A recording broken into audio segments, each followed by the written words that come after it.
some big news coming out of Minnesota, man. Unfortunately for the Minnesota Vikings, they've had nothing but trouble this week, man. J.J. McCarthy tears his meniscus and is undergoing surgery, and he is out for the season. The rookie looked through that bad interception at first, and then looked great afterwards, like he was settling in. And unfortunately for the Minnesota Vikings, they are out this season. So they got Sam Darnold stepping in. G-Mike, buddy, how do you feel about Sam Darnold? Honestly, I think when he got drafted by the Jets, I think the bright lights really messed up his confidence and really threw him off the train of just trying to improve and be better in this league game after game, week after week. But I think now going to a team that is not in the bright lights as the Jets, even though he was with the 49ers, but he didn't get able to get any playing time there. But now he's going to the Vikings, where he's going to be the number one starter for sure, especially after this injury. I think he's going to excuse me. I think he's going to have a shot to prove himself. You got a star-studded receiver in Justin Jefferson. You got a wide receiver too, who's just as great, or not just a little bit less greater than JJ and Jordan Addison. A great, amazing tight end. And now I forget his name, but TJ Hawkinson. Yeah. TJ Hawkinson, thank you. And he's going to have a good offensive core around him. So he's going to be able to prove himself. And I honestly think he will. I don't think he's going to take him to the promised land. I don't think they go to the Super Bowl.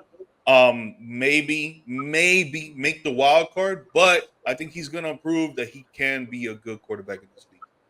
Well, here's the problem that's going on for Minnesota is that you mentioned TJ Hawkinson and you mentioned Jordan Addison. Jordan Addison just got carted off the field at practice going for a contested pass, and he ended up getting hurt. And they're not sure exactly what it is. Not Danny Campbell. Excuse me. Yeah, he's not going to miss playing time, though. Yeah. Expect him to be back for week 1. Yeah, and so that's going to be one of the issues is that so they're decimated at receiver and tight end there. TJ Hawkinson is arguably one of the top 5, maybe top 3 tight ends in the league. When that guy is healthy, that guy is legitimately a real threat for any offense or any defense to have to deal with. So I don't know how the Minnesota Vikings are going to have to deal with this one, because you have Sam Darnold, and like you were saying too, can you honestly name another receiver that Sam Darnold has been able to throw to? I mean, I agree with you. I think that Sam Darnold isn't bad by any stretch. I think that legitimately he hasn't had anybody to actually throw it to. So I don't think it's more of that the Viking season is over. It's just not as optimistic as I would be going into the season if they would have had their full staff. BC, buddy, what's your thoughts on this one? I can see it playing out a lot like when Case Keenum took over the reins for Sam Bradford. I want to say 5-7 years ago when he led him 13-3 record. He had about 3,500 yards, over 20 touchdowns, less than 10 picks. He's not going to be – I don't think he's going to be a game changer for them, but I think he's definitely somebody that – like G-Mike alluded to earlier, he's got better weapons around him than he ever has before. And I feel like he'll be in a system now where he can probably put up, around 4,000 yards, somewhere in that range, 3,500, 4,000 yards, get 20, 25 TDs. And if he can find a way to minimize the interceptions, he'll have a quietly good season. Not great, not a needle mover, but I think that he could definitely, still provide some solid backup for J.J. McCarthy. And, he might play himself into a better situation next year. He's definitely got the talent and the skill and the ability to make it happen.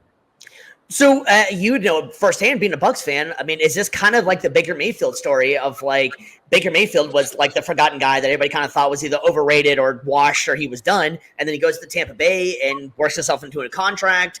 He was borderline, I'm not going to say the savior, but he kind of was the savior of the Tampa Bay Bucs. Do you kind of think this is the same situation, BC? I could see it being a little bit like that. Although I will say this, in terms of the division around him, it's a lot different. When Baker came to the Bucs, the South, it's been clowned for years. It's been close in terms of the division race, but that's more just because of the lack of talent in the division.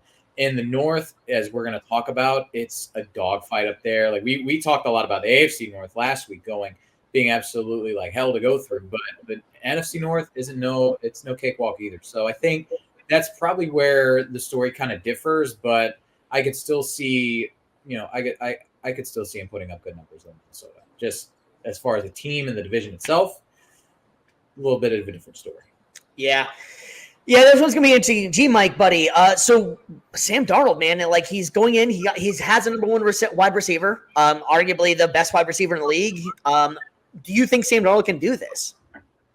Again, I don't think he'll take him to the playoffs. I think with that division, I think the Lions and the Packers are going to be neck and neck to take that number one spot. So it's going to be hard for the Vikings to really slip in there, even though the NFC conference is pretty easy compared to the AFC. But I just don't think they get it done. And, their defense is improving with defensive coordinator Brian Flores out there. And he's been really changing the culture on that defense for sure. But they lost two key pieces as well. They lost a great pass rusher and a great linebacker. So it's like it's gonna be tough for them to actually get more than 9 wins, 8 wins. I would say they're probably gonna be in the 7 and 10 mark once again this year. So for to say that Sam Darnold is gonna get him to the playoffs and to the promised land, no. But to say that Sam Darnold is gonna do some actual work and get some points for that offense, yeah, I believe he will. Yeah, I agree. I think he's legitimately a good backup. I think that like he's going to be serviceable. I don't have high hopes for the Vikings this year. Spoiler, we'll be talking about that in a little bit, but I think Sam Darnold is a legitimately a decent backup. And I think that's been his pretty much ever since he was in college. I think that he was drafted way too high, but I think this is the perfect role for him. And from all accounts, all the teammates, everybody seems to like Sam Darnold. He seems like a pretty good guy. And so I'm hoping the best for him. I just don't have too many high hopes for the actual team itself.